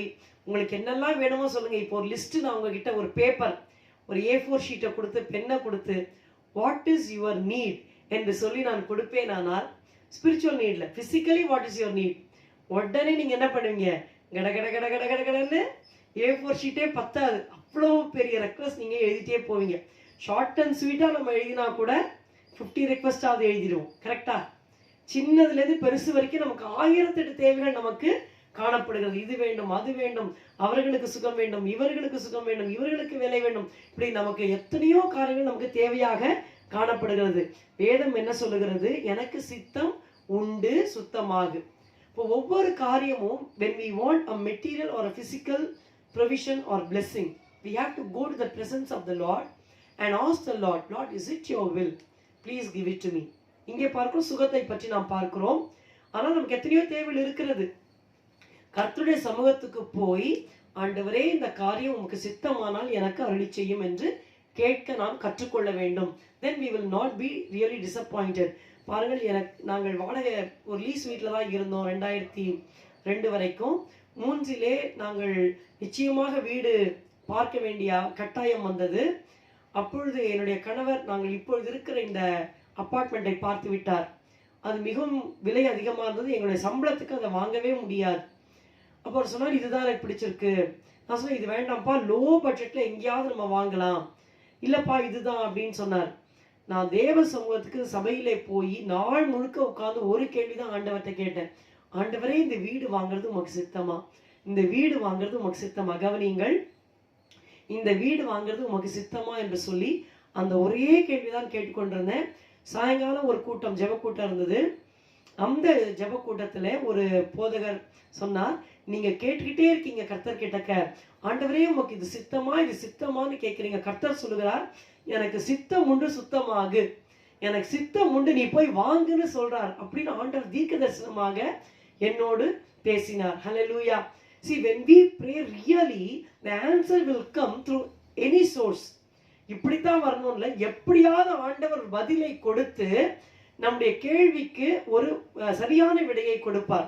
நான் கர்த்தர்கிட்ட கேட்டுக்கொண்டே இருந்தேன். அன்னைக்கு அந்த கூட்டம் நடக்கணும்னு அவசியமே கிடையாது. நான் எப்போதும் அந்த கூட்டத்தை அட்டன் பண்ணவே மாட்டேன். That is the first time I attended that meeting and the last time also. It was just a coincidence or a miracle. சும்மா ஒரு கூட்டம் நடக்குதே, சரி வீட்டில் இருக்கிறது பதிலாக அட்டன் பண்ணலாமே அட்டன் பண்ணினேன், அவ்வளோதான். மற்றபடி ரெகுலராக அட்டன் பண்ணுறது இல்லை. யார் பேசுகிறாங்க என்ன ஏது எனக்கு எதுவுமே தெரியாது. ஆனால் நான் அன்றைக்கு ஆண்டவரிடத்தில் உட்கார்ந்து, ஆண்டவரே உமக்கு சித்தமா, உமக்கு சித்தமா என்று தேவனுக்கு பயப்படுகிறதுனாலே சித்தம் இல்லாமல் எனக்கு எந்த ஆசீர்வாதமும் எனக்கு வேண்டாம். அது ஸ்கூட்டராக இருக்கலாம், 2 வீலராக இருக்கலாம், 4 வீலராக இருக்கலாம், அது வீடாக இருக்கலாம், வேலையாக இருக்கலாம், பிள்ளையாக இருக்கலாம், எது வேணா இருக்கட்டுமே, ஆண்டவரே உமக்கு சித்தமா? அன்றைக்கு நான் கேட்டபோது ஆண்டவர் சொன்னார், எனக்கு சித்தம் உண்டு, நீ அதை போய் வாங்கு. அதுக்கப்புறம் என்னுடைய கணவனிடத்திலே வந்து சொன்னேன், கர்த்தர் இப்படி பேசினார்.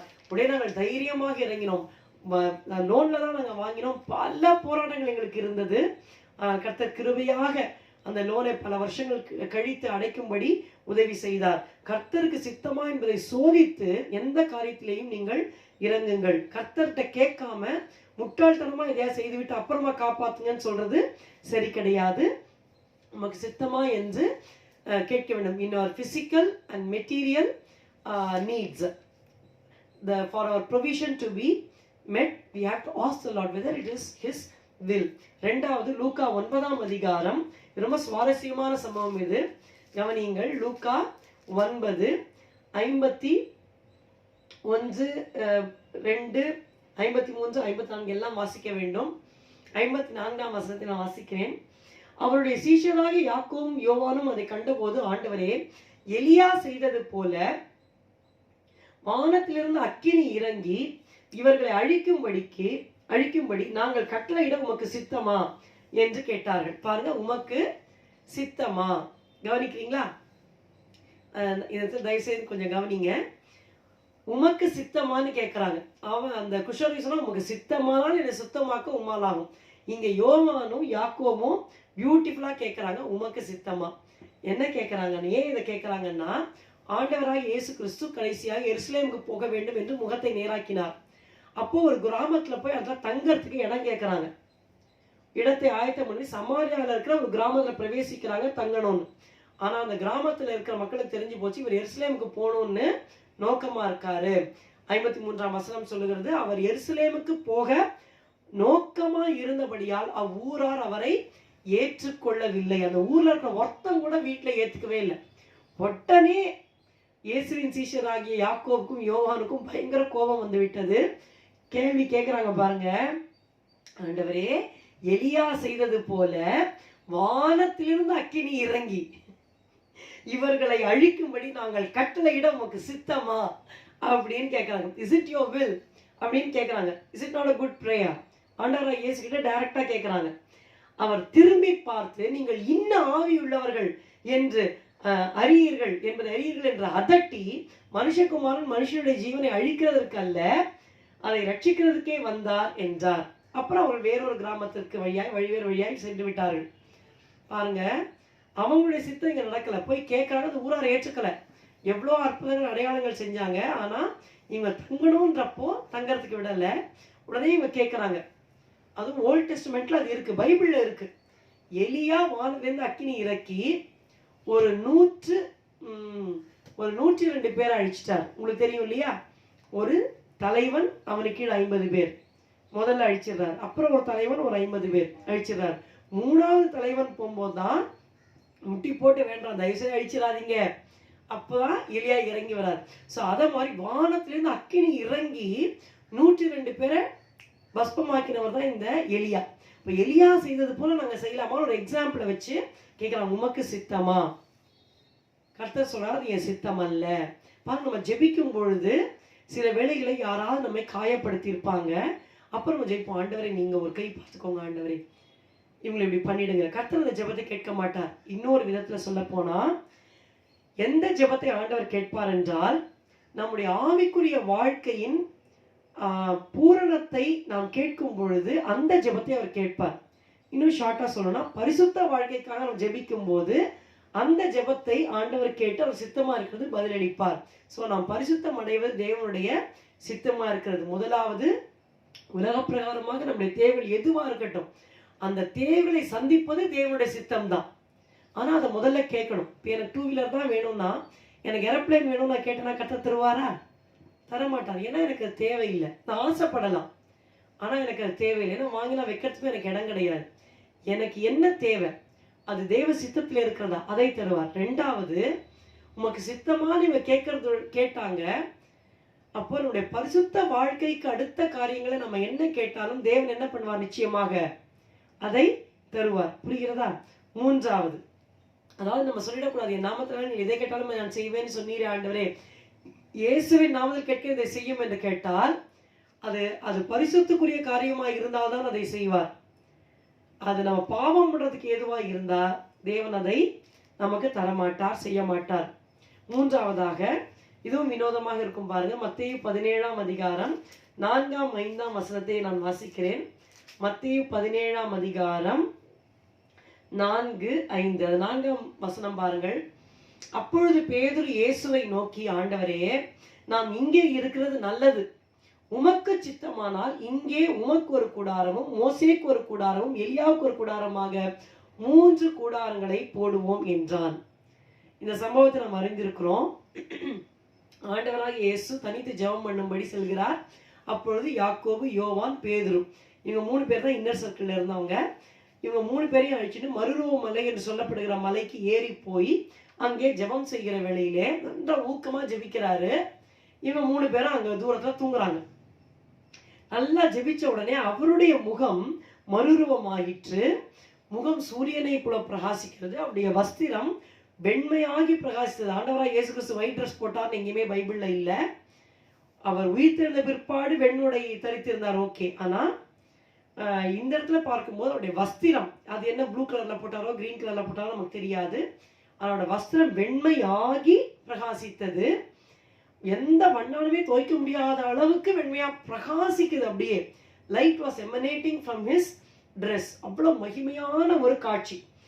மோசேயும் எலியாவும் அவரோடு கூட சம்பாஷணை செய்கிறார்கள். இனிமே எருசலேம்ல என்னென்ன அவர் நிறைவேற்றணும் சொல்லி எதிர்காலத்தை குறித்து, அவருடைய பாடுகளை குறித்து, மரணத்தை குறித்து, அவருடைய வாழ்க்கையை குறித்தெல்லாம் சொல்லி கொண்டிருக்கிறாங்க. ஸோ ஆண்டவராக இயேசுவின் வாழ்க்கையில் என்ன நடக்க போகுது எல்லாத்தையும் அழகா எக்ஸ்பிளைன் பண்ணி அவங்க பேசிக்கிட்டு இருக்காங்க. இவங்க தூக்க மயக்கமா இருந்தாங்க. நீங்க லூக்கால வாசித்தா அது மிகவும் அழகா இருக்கும். தூங்கிக்கிட்டு இருந்தவங்க எப்படியோ விழிச்சிட்டாங்க. விழிச்சிட்டு பார்த்தா ஆண்டவராக இயேசு மறுரூபமாய் நிற்கிறார்.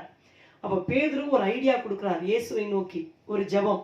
என்ன சொல்றாரு? ஆண்டவரே, நாம் இங்கே இருக்கிறது நல்லது. It is good for us to be here. உமக்கு சித்தமானால், இங்கே ஒரு சித்தத்தை சொல்லுகிறார். பரலோகத்திலே உம்முடைய சித்தம் செய்யப்படுகிறதால பூமியிலே உம்முடைய சித்தம் செய்யப்பட வேண்டும். உமக்கு சித்தமானால் இங்கே உமக்கு ஒரு கூடாரம், மோசே ஒரு கூடாரம், யாருக்கு எலியாவுக்கு ஒரு கூடாரம், 3 கூடாரங்களை போடுவோம். இவங்க 3 பேர் இருக்காங்க, இவங்க 3 பேருக்கு வேண்டாம், மொத்தம் 6 பேர் இருக்காங்க மருவ மலையில. ஆனா ஆண்டவர் இயேசு, மோசே, அடுத்து எலியாவுக்கு போடுவோம் என்று அவர் சொல்லுகிறார். ஆனா பதில் வந்ததா என்று பார்த்தீங்களானால் 5ஆம் வசனம், அவன் பேசுகையில் பிதாக்கு பாருங்க, ஜெபம் பண்ண உடனே வந்துடுறாங்க. புரியுங்களா சொல்றது? அவன் பேசுகையில் இதோ ஒளியுள்ள ஒரு மேகம் அவர்கள் மேல் நிழலிட்டது. அவர் பதில் சொல்றாரு பாருங்க. கூடாரம் போடலாமான்னா பிதா வந்து கூடாரம் போட்டுக்கோப்பா, இங்கே இருப்பா அப்படி சொல்லல. இவர் என்னுடைய நேசகுமாரன், இவரில் பிரியமா இருக்கிறேன், இவருக்கு செவி கொடுங்கள் என்று அந்த மேகத்திலிருந்து ஒரு சத்தம் உண்டாயிற்று. The answer was, this is my beloved son in whom I am well pleased, hear ye him. கேட்கிற செவி கொடுங்களா சும்மா கேட்டு போறதுல, கீழ்ப்படியுங்கள்னு சொல்றார். The answer was obedience. Shall we put 3 tabernacles? இந்த மகிமையிலே இருந்துடலாமே, மகிமையா இருக்கே. பரலோகம் அப்படித்தான் இருக்கும். பரலோகத்துக்கு போனா நமக்கு பசிக்காது, தாகம் எடுக்காது, நமக்கு குடும்பம் வேண்டாம், யாரையுமே பார்க்க வேண்டாம், அந்த மகிமையை பார்த்துக்கிட்டே இருந்தா போதும். அப்போ அதை என்ஜாய் பண்ணணும்னு பேதுரு நினைக்கிறார், தவறு கிடையாது. ஆனா வந்த பதில் என்ன? நீ என்னுடைய மகனுக்கு கீழ்ப்படிப்பா என்ற பிதாவாகிய தேவன் சொல்லிவிட்டார். இன்றைக்கும் விசுவாசிகள் என்ன நினைக்கிறாங்க? பாஸ்டர் நல்லா ஜெபம் பண்ணட்டும், மகிமையா கொண்டு சபையில் ஆராதனை நடத்தி செய்தி கொடுக்கட்டும், அந்த மகிமையை நல்லா அனுபவிப்போம், இங்க இருப்போம், அவர் நல்லா ஜெபிக்கட்டும், நான் வீட்டில் என்ன பண்ணுவேன், சாதாரணமா இருப்பேன், கர்த்தரை தேட மாட்டேன் அப்படின்னு நினைக்கிறாங்க. ஒருத்தர் ஜெபிக்கட்டும், அந்த மகிமையை நம்ம அனுபவிப்போம், அது தேவனுடைய சித்தமே கிடையாது. யோவான் சானோட விஷயத்திலும் அதே தான் நடந்தது. ஆண்டவராக இயேசு சொன்னார், யோவான் 5:35 வாசித்தீர்களானால், யோவான் ஸ்நானன் எரிந்து பிரகாசிக்கிற விளக்காய் இருந்தான், நீங்களும் அவருடைய வெளிச்சத்திலே சில காலம் களி கூற மனதாக இருந்தீர்கள். People want to rejoice in others' light. Do you get the point? Believers want to enjoy the glory in others' pain. இயேசுவானவர் கஷ்டப்பட்டு உயிரை கொடுத்து ஜெபம் பண்ணார், அவர் மறுரூபமானால் மகிமை வந்து இறங்குதுன்னா, இவங்க 3 பேர் நல்லா தூங்கி எழுந்துட்டு அந்த மகிமையை அனுபவிக்கணும்னு நினைக்கிறாங்க. அது நடக்காது. அதனால்தான் பிதாவானவர் சொல்லுகிறார், நீங்க ஜெபம் பண்ணுங்க, நீங்க கீழ்ப்படியுங்க, உங்களுக்கு அந்த மகிமை கிடைக்கும் என்று சொல்லி அங்கே சொல்லுகிறார். சோ கீழ்ப்படிதலை ஆண்டவர் எதிர்பார்க்கிறார். மகிமையை அனுபவிப்பது தேவ சித்தம் தான், but not at the expense of others. மற்றவர்கள் ஜெபிக்கிறார்கள், அதை நான் அனுபவிக்கணும்னு நினைக்க கூடாது. பிள்ளைகளும் அப்படிதான். பெற்றார் ஜெபிக்கிறார்கள், நான் தூங்குகிறேன், நான் எப்படியோ இருப்பேன், அம்மா அப்பா ஜெபிக்கட்டும். மனைவி நினைக்கூடாது, கணவன் நல்லா ஜெபிக்கிறார், நம்ம இருந்துப்போம். இல்ல இல்ல, அதே மாதிரிதான் வைசி வர்சா. கணவன் நினைக்கூடாது, மனைவி நல்லா ஜெபிக்கிறாங்க, நான் சாதாரணமா இருக்கிறேன். இல்ல, ரட்சிக்கப்பட்டவர்களா இருப்பார்களானால் இன்னொருத்தருடைய வாழை பிடிச்சு நம்ம போகக்கூடாது. கர்த்தரை நம்ம தேடணும். இப்ப கர்த்தர் நமக்கு வெளிப்படுவார். சோ முதலாவது உலகப்பிரகாரமான தேவைகள், 2வது நம்முடைய பரிசுத்த வாழ்க்கை, 3வது அந்த மகிமையை நாம் அனுபவிக்க வேண்டுமானால் தனியாக நாம் தேவனை தேட வேண்டும். 4வதாக ஒன்று சொல்லி முடித்து விடுகிறேன். அப்போஸ்தலர் 21ஆம் அதிகாரம் 10 - 14 வாசிக்க வேண்டும். இங்கே அப்போஸ்தலனாகிய பவுலை குறித்து ஒரு தீர்க்க தரிசனம் வருகிறது. அகபு என்ற தீர்க்கதரிசி, அகபஸ் என்ற ஒரு தீர்க்கதரிசனம் சொல்லுகிறார். அவன் எங்களிடத்தில் வந்து, அந்த அகபு என்கிறவன் எங்களிடத்தில் வந்து பவுலினுடைய கச்சையை எடுத்து தன் கைகளையும் கால்களையும் கட்டிக்கொண்டு, இந்த கச்சையை உடையவனை எருசலேமில் உள்ள யூதர் இவ்விதமாய் கட்டி புறஜாதியார் கையில் ஒப்புக் கொடுப்பார்கள் என்று பரிசுத்த ஆவியானவர் சொல்லுகிறார் என்றான். பரிசுத்தர் வெளிப்படுத்துறார், இப்படியா பவுலை கட்டி ஒப்புக் கொடுக்க போறாங்கன்னு. இவனை நாங்கள் கேட்ட பொழுது எருசலேமுக்கு போக வேண்டாம் என்று நாங்கள் அவ்விடத்தாரும் அவனை வேண்டிக் கொண்டோம். எல்லாரும் சொல்றாங்க, பவுலே எருசலேம் போகாதீங்க, போகாதீங்க, போனா உங்களை கட்டி புறஜாட்டை ஒப்பு கொடுத்துருவாங்க, அப்புறம் மரணம் தான். அதற்கு பவுல் ஆன்சர் சொல்றார் பாருங்க, நீங்கள் அழுது என் இருதயத்தை ஏன் உடைந்து போக பண்ணுகிறீர்கள்? எருசலேமில் நான் கர்த்தராகிய இயேசுவின் நாமத்திற்காக கட்டப்படுவதற்கு மாத்திரமல்ல, மரிப்பதற்கும் ஆயத்தமாக இருக்கிறேன் என்றான். அவன் சம்மதியாதபடியினாலே கர்த்தருடைய சித்தமாக கடவுதென்று அமர்ந்திருந்தோம். இப்பதான் ஒப்பு கொடுக்குறாங்க கர்த்தருடைய சித்தத்துக்கு. இப்போ வந்து இங்க அழுது பவுலை மட்டும் நிறுத்தி வச்சிருந்தாங்கன்னா கர்த்தருடைய சித்தம் ஆயிருந்திருக்காது. கர்த்தருடைய சித்தம் என்ன? பவுல் பாடுபடணும், புறஜாதியார் கையில் ஒப்பு கொடுக்கப்படணும், ரோமாபுரிக்கு போகணும், சீசர் முன்பாக, ராயன் முன்பாக சாட்சி சொல்லணும், கடைசியாக மரிக்கிறது. இதெல்லாம் தேவனுடைய சித்தம். மரிக்கிற வரைக்கும் இது தேவனுடைய சித்தமா இருக்கிறது. ஆனா ஒரு தீர்க்க தரிசனம் வந்து விட்டது, பவுல் இப்படியாக கட்டப்பட போகிறார், ஒப்பு கொடுக்க போகிறார். தீர்க்க தரிசனம் வந்த உடனே அதை நிறுத்த வேண்டும் என்று சொல்லி ஜனங்கள்லாம் சொல்றாங்க, போயிடாதீங்க, நீங்க போயிட்டா நாங்க என்ன பண்றது? You are our main pastor நீங்க இருக்கணும். உங்களுக்கு எந்த கேடும் வரக்கூடாது. நீங்க இருந்தாதான் நாங்க ஆவிக்குரிய ஜீவிதத்துல நல்லா இருக்க முடியும். நீங்க இரவு போல ஜெபிச்சாதான் நாங்க க்ஷேமமா இருக்க முடியும்னு சொல்லி நிறுத்தி வச்சுக்க பாக்குறாங்க. பவுல் சார், ஏன் இருதயத்தை உடைஞ்சு போக பண்றீங்க? கர்த்தராகிய இயேசுவின் நாமத்துக்காக கட்டப்படுவதற்கு மாத்திரமல்ல, மரிக்கவும் நான் ஆயத்தமா இருக்கிறேன். அப்புறம் சொல்றாங்க, சரி இப்போ கர்த்தர் சித்தம் ஆகட்டும். இன்றைக்கு விசுவாசிகள் கூட அநேக காரியங்களை விட்டு கொடுக்கறதில்ல. பாடுகள் என்று வரும்பொழுது இது பவுலுடைய வாழ்க்கையில பாடுகள் போல காணப்படுகிறது. இங்க பார்த்தா it seems as if the believers were selfless, இல்லையா? பவுல் கட்டப்படக்கூடாது, பவுல் மறிக்கக்கூடாது அப்படி போல் காணப்பட்டாலும் உள்ள நம்ம போய் பார்த்தா பவுல் அங்கேருந்து போயிட்டா யார் ஜெபிப்பா அந்த சபைக்கு? யார் இரவு பகலும் கண்ணீர் விடுறது? இவங்களுக்கு ஸ்பிரிச்சுவல் ப்ரொடெக்ஷன் வேணும், புரியுதுங்களா? இவங்களுக்கு அற்புத அடையாளங்கள் வேணும், இவங்களுக்கு வசனம் வேணும். இப்ப பவுல் உயிரை கொடுத்து வசனத்தை கொண்டுருவாரு, பவுல் இரவும் பகலும் ஜெபிப்பாரு, அதெல்லாம் இவங்க என்ஜாய் பண்ணலாம்னு நினைக்கிறாங்க. அது கர்த்தர் சித்தம் இல்லை.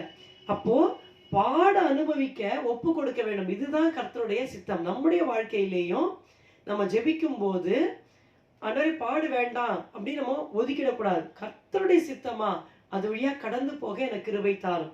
அதனால்தான் பவுல் ஒரு இடத்துல 3 முறை ஜெபம் பண்றாரு, இந்த முள் என்னை விட்டு போயிடணும், என் சரீரத்துல இந்த முள் இருக்கு போயிடணும். கர்த்தர் சொன்னார், அப்பா என் கிருபை உனக்கு போதும்னு சொல்லிட்டார். எல்லாரோட வாழ்க்கையிலும் அப்படி இல்லை. குஷ்டரோகியோட வாழ்க்கையில உனக்கு சித்தமானால் சுகமாக்கும், சுகமாக்கிட்டாரு. பவுலோட வாழ்க்கையில டிஃபரெண்டா இருந்தது. ஸோ ஒவ்வொருத்தர் வாழ்க்கையிலும் டிஃபரெண்டா இருக்கும். நம்முடைய வாழ்க்கையில பாடுகளை தேவன் அனுமதிக்கிற வேளையிலே கர்த்தரிடத்துல உனக்கு சித்தமானால் இதை சகித்து கொள்ள எனக்கு உதவி செய்யும் என்று கேட்க வேண்டும். உண்மையாகவே நடந்த ஒரு சம்பவத்தை சொல்லி முடிக்கிறேன். ஒரு தாயாருக்கு ஒரு குழந்தை, பெண் குழந்தை பிறந்தது. 2 வயது அந்த குழந்தைக்கு இருக்கும் பொழுது அந்த பிள்ளை மரித்து விட்டது. இறந்த உடனே அந்த அம்மா அழுது அழுது அழுது அடம் பிடிச்சு ஆண்டவர்கிட்ட ஜெபம் பண்ணி, உண்மையா நடந்த சம்பவம், ஜெபம் பண்ணி அந்த மகளை உயிரோடு திரும்ப பெற்றுக்கொண்டார்கள். அந்த குழந்தைக்கு உயிர் வந்துருச்சு. ஒரே சந்தோஷம். அதனால அநேகர் ரட்சிக்கப்பட்டாங்க. எப்படி எப்படியோ நடந்தது. ஆனால் கடைசியில் என்னாச்சுன்னு கேட்டால், ஒரு 16 வயது வந்த பொழுது அந்த மகள் தன்னுடைய தாய்க்கு கீழ்ப்படியாமல் போய் தவறான வழிகளில் போனாள். அவளுடைய வாழ்க்கை மிகவும் கசந்து போனது. அவள் தூக்கிலிட்டு தற்கொலை செய்து கொண்டாள். அப்போ அவங்க அம்மா கடைக்கு போயிருந்தாங்க. உள்ள வந்து சொன்னாங்க, ஐயோ நீ 2 வயசுலயே நீ இறந்து போயிட்டம்மா, அப்பவே போய் தான் நீ பரலோகம் போயிருப்ப. ஆனா நான் கர்த்தர்கிட்ட போராடி உன்னை கேட்டு வாங்கினேன், இன்னைக்கு நீ நரகத்துக்கு போயிட்டியே, இப்படி பாவம் செய்து நரகத்துக்கு போய் விழுந்து விட்டாயே என்று சொல்லி மிகவும் அழுதார்கள். எந்த ஒரு காரியமான கர்த்தாவே உமக்கு சித்தமா என்று நாம் கேட்க கற்றுக்கொள்ள வேண்டும். அதுதான் ஆண்டவர் ஜெபத்திலே சொன்னார், சிங்கக்குட்டிகள் தாழ்ச்சி அடைந்து பட்டினியாருக்கும் கர்த்தரை தேடுகிறவர்களுக்கும் ஒரு நன்மையும் குறைவுபடாது என்று சொல்லுகிற வேளையிலே கர்த்தரை ஜெபத்திலே தேடுகிறோம். அவருடைய சித்தம் நடைபெற வேண்டும் என்று நாம் தேட வேண்டும். அப்பொழுது தேவன் நம்முடைய வாழ்க்கையில் நியமித்திருக்கிற நன்மைகள் சரியாக நம்முடைய வாழ்க்கையிலே நடந்தேறும். கர்த்தர் நம்மை ஆசீர்வதிப்பாராக. இன்னும் அநேக காரியங்கள் இருந்தாலும் இதோடு நான் முடித்துக்கொள்ள விரும்புகிறேன். நாம் ஜெபம் செய்வோம். ஹல்லேலூயா. ஸ்தோத்திரம் ஸ்தோத்திரம் ஸ்தோத்திரம். உம்மை துதிக்கிறோம் அப்பா. ஹல்லேலூயா. ஜெபமதை கேட்டிடும் ஜீவனுள்ள தேவனெம் பிதா ஆனந்தமே. ஜெபமதை கேட்டிடும் ஜீவனுள்ள தேவனெம் பிதா ஆனந்தமே. ஏறெடுப்போம் நம் இதயமதை என்றும் மாறாமல் பதில் தரும் மன்னனிடம். ஏறெடுப்போம் நம் இதயமதை என்றும் மாறாமல் பதில் தரும் மன்னனிடம். ஆனந்த பாடல்கள் பாடிடுவேன், எந்த நாத்துமனே சரை புகழ்ந்திடுவேன். பிதாவே உம்மை துதிக்கிறோம் ஸ்தோத்திரிக்கிறோம் அப்பா. ஆண்டவரே, இந்த நாளையும் ஜெபத்தை பற்றி எங்களோடு நீர் பேசின கிருபைக்காக ஸ்தோத்திரம் ஆண்டவரே. Whatever you do Lord, whenever you answer our prayers, it is for our good and for your glory. ஆண்டவரே, எங்களுடைய வாழ்க்கையிலே ஆண்டவரே என் நன்மை செய்து உம்முடைய நாமத்திற்கு மகிமை வர பண்ணுவீர். அதற்காக உம்மை துதிக்கிறோம். உம்முடைய சித்தம் மட்டும் ஆண்டவரே எங்களுடைய வாழ்க்கையிலே, எங்களுடைய குடும்பத்திலே உம்முடைய சித்தம் மட்டும் நடக்கட்டும் அப்பா. பரலோகத்திலே உம்முடைய சித்தம் செய்யப்படுகிறது போல எங்களுடைய வாழ்க்கையிலே, எங்களுடைய ஊழியத்திலே, எங்களுடைய குடும்பத்திலே உம்முடைய சித்தம் செய்யப்படுவதாக ஆசீர்வதி. உம்முடைய நாமத்திற்கே மகிமை வர பண்ணும். இந்த வசனத்தை கேட்ட உடைய பிள்ளைகள் ஒவ்வொருவரையும் ஆசீர்வதியும் ஐயா. தேவத்தின் மத்தியிலே உம்முடைய பரிபூர்ணமான சித்தத்தின் மத்தியிலே இவர்களையும் உங்கள் குடும்பங்களையும் வைத்து ஆசீர்வதிப்பீராக. இயேசுவின் நாமத்தில் பிதாவே, ஆமென். எல்லாரும் சேர்ந்து சொல்லுவோம். என் ஆத்மாவே கர்த்தரை ஸ்தோத்திரி, என் முழு உள்ளமே அவருடைய பரிசுத்த நாமத்தை ஸ்தோத்திரி. என் ஆத்மாவே கர்த்தரை ஸ்தோத்திரி, கர்த்தர் செய்த சகல உபகாரங்களையும் மறவாதே. அவர் உன் அக்கிரமங்களை எல்லாம் மன்னித்து உன் நோய்களை எல்லாம் குணமாக்கி உன் பிராணை அழிவுக்கு விலக்கி மீட்டு உன்னை கிருபையினாலும் இரக்கங்களினாலும் முடிசூட்டி நன்மையினால் உன் வாயை திருப்தியாக்குகிறார். கழுகுக்கு சமானமாய் உன் வயது திரும்ப வாழ வயது போல் ஆகிறது. ஒடுக்கப்படுகிற யாவருக்கும் கர்த்தர் நீதியையும் நியாயத்தையும் செய்கிறார். ஆமேன், ஆமேன். கர்த்தர் தாமே உங்களை ஆஸ்வதிப்பாராக. கர்த்தர் உங்களோடு இருப்பாராக. ஆமேன்.